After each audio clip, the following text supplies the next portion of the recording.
Hey, what's up, y'all?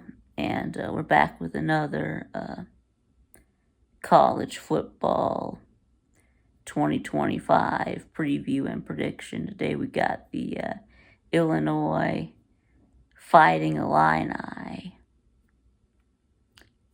And so last year, was a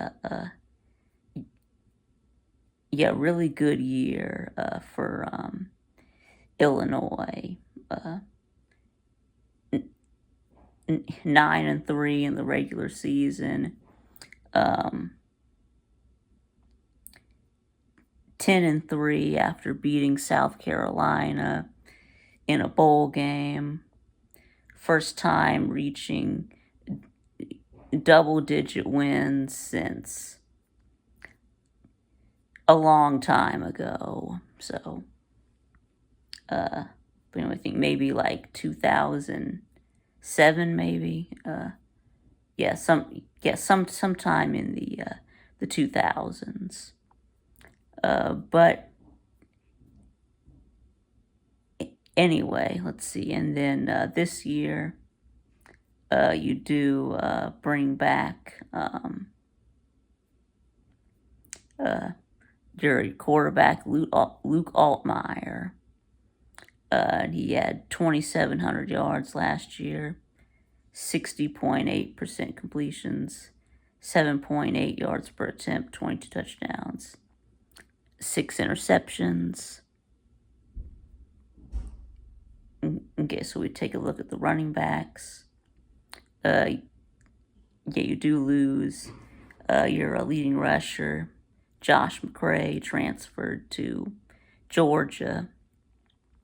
He had over 600 yards, 5.3 per carry, 10 touchdowns. But you do bring back Aiden Laffery, and he was actually better than McCray. He was getting almost 600 yards with 6.1 yards per carry, 4 touchdowns. You also bring back Caden Fegan and Khalil Valentine, wide receivers and tight ends. You do lose your top 2 receivers, Pat Bryant and Zachary Franklin.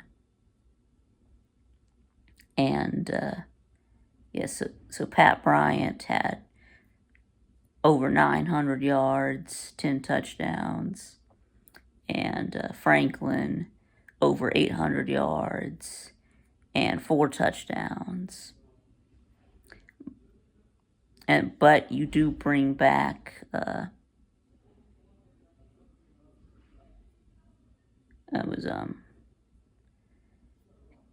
Hank Beatty and Colin Dixon.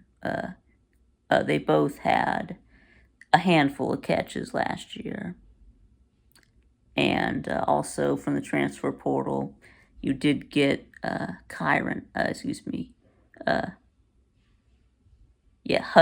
Hudson Clement from West Virginia. He was West Virginia's leading receiver, over 700 yards last year. And then you also got Justin Bowick from Ball State. He had 300 yards and 3 touchdowns last year. And then tight ends, you did also get another transfer from Ball State, tight end Christian Abney. And then you got, then you do also return Tanner Arkin and Carson Goda. And but y'all don't really involve the tight ends in the passing game that much. So yeah, they're more used as blockers. Anyways, last year offensively, you were scoring 28.6 points per game, 364 yards per game. Okay, so taking a look at your special teams, you do bring back your kicker, David Olano, 17 out of 20 on field goals last year. And then your punter, Hugh Robertson, transferred. But you did get Keelan Crimmins, punter, transferred from Purdue, and he was getting 45 yards a punt. So yeah, y'all took Purdue's best player. It was bad enough they only won 11 games. Now, I mean they lost 11 games. Now you've got to take their punter. Sheesh. But anyway, let's see. Defense. Yeah, you do return. Most of it is back. You do bring back all your linebackers and defensive backs. Didn't take any from the portal. And then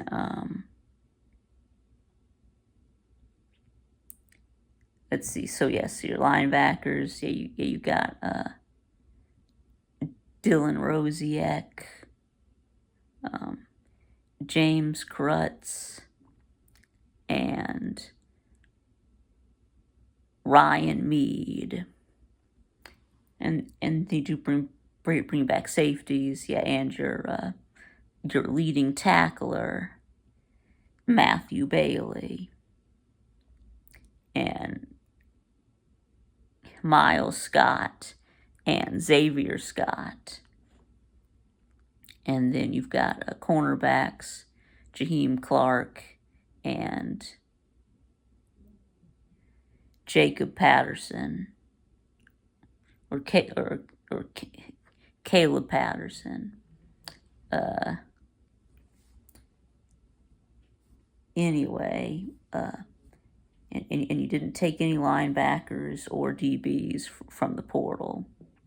Now, defensive line.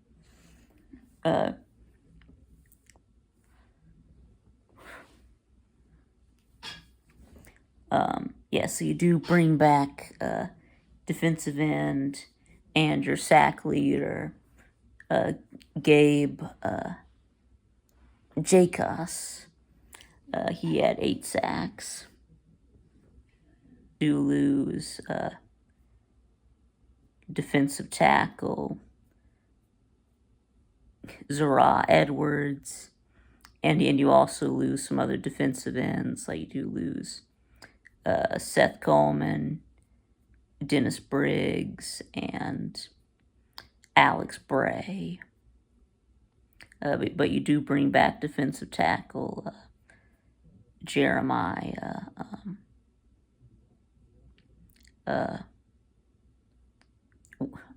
Warren.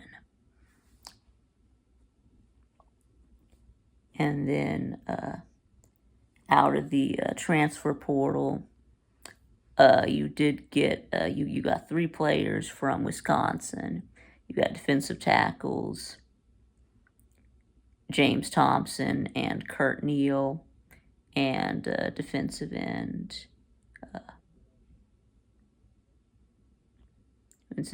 Eric Lowry. And then let's see, yeah, and then you did get Carson Hewitt, a defensive end from Northern Iowa. You got Tawawi, Darrow, J from Florida State. Anyways, last year defensively, you had gave up 21.7 points per game and like 377 yards per game. So anyway, so how about we take a look at the schedule. Yeah, know that that expectations are really high for Illinois. You know, some people have them as a dark horse playoff contender, but we'll see. So let's find out.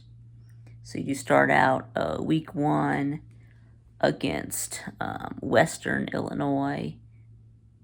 Yes, you played Eastern Illinois last year, and it doesn't matter. I mean, this is a warm-up game to start the season. You should steamroll them, and then next you do play at Duke, and Duke was pretty good last year. They won 9 games. A good first year for Manny Diaz. They do bring back their quarterback, Malik Murphy. So, yeah, I think you take your first loss at Duke. Next, you play Western Michigan. I mean, a step up from competition from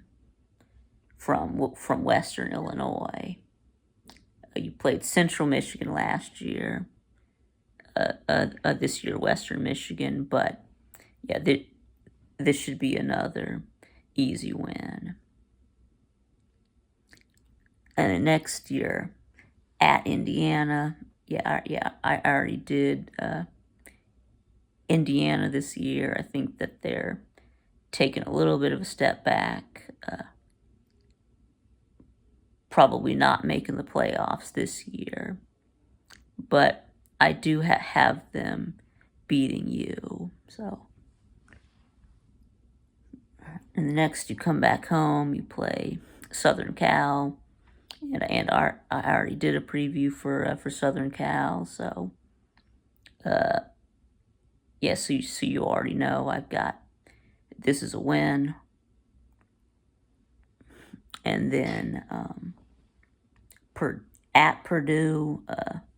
Like we already mentioned, Purdue, absolutely horrible.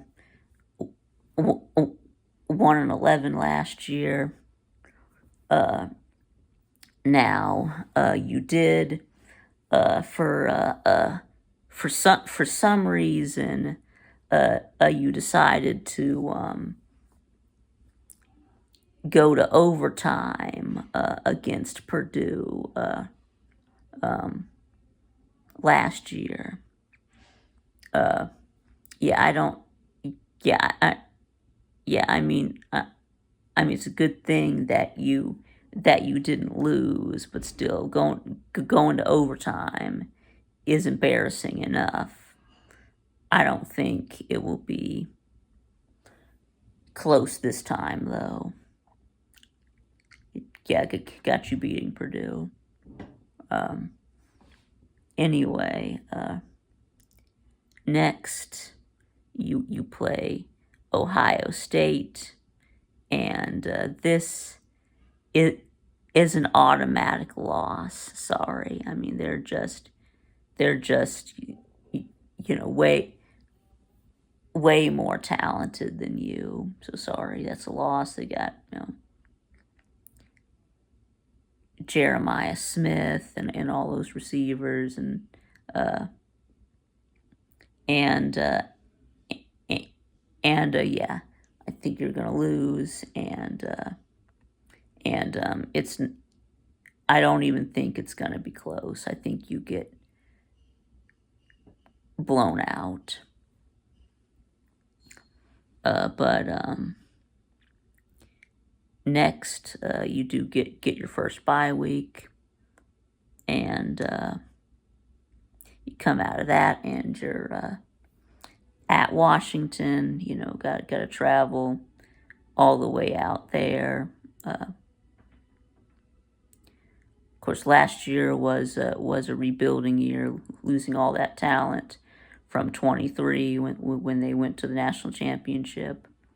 But yeah, I think they and then Kalen DeBoer left to go to Alabama, but I mean I think they made a good hire in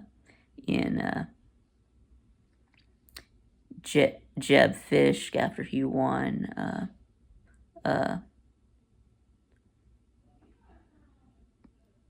10 games at Arizona in 23. So yeah, I think they can be a sneaky team. I think y'all are gonna fall to them. And then next, you play Rutgers, and yeah, I'm Rutgers. They were all right last year, 7 wins. They do lose their running back, Kyle Monongai, and he was basically their whole team. So yeah, I think you beat Rutgers, and then you get your second bye week, and then you play Maryland. Yeah, Maryland. Yeah, they weren't any good last year. They went like 4-8. Yeah, I think you beat Maryland, and then you play at Wisconsin. This could be a tricky game here. You've got to go to the jump around place. Now, I mean, Wisconsin's not going to be any good this year. I mean, have you seen their schedule? But strength. But I I think that you end up overlooking Wisconsin, and yeah, I think they that they beat you. I mean, stranger things have happened. So, and then you do finish things up with Northwestern. I was a little disappointed in Northwestern last year. I thought after they hired David Braun after they went like 3-9 the year before, 2-10, something like that, and and and then they won 8 games, and they sort of fell back down last year. Went 4-8. So yeah, I think you're gonna beat Northwestern. So anyway, so yeah, it turns out that yeah, I'm not very high on Illinois. I think they're in that last year was a flash in the pan, and they're gonna come back down. They're gonna come back down to earth. Regress back to the mean for Illinois. So, but anyway, and yes, I do have a bet with Uncle Lou that that Illinois finishes unranked. So, but anyways, that's going to be it. So let me know what y'all think in the comments below. You know, give me your prediction for Illinois. And thanks for watching. And I'll see y'all again next time.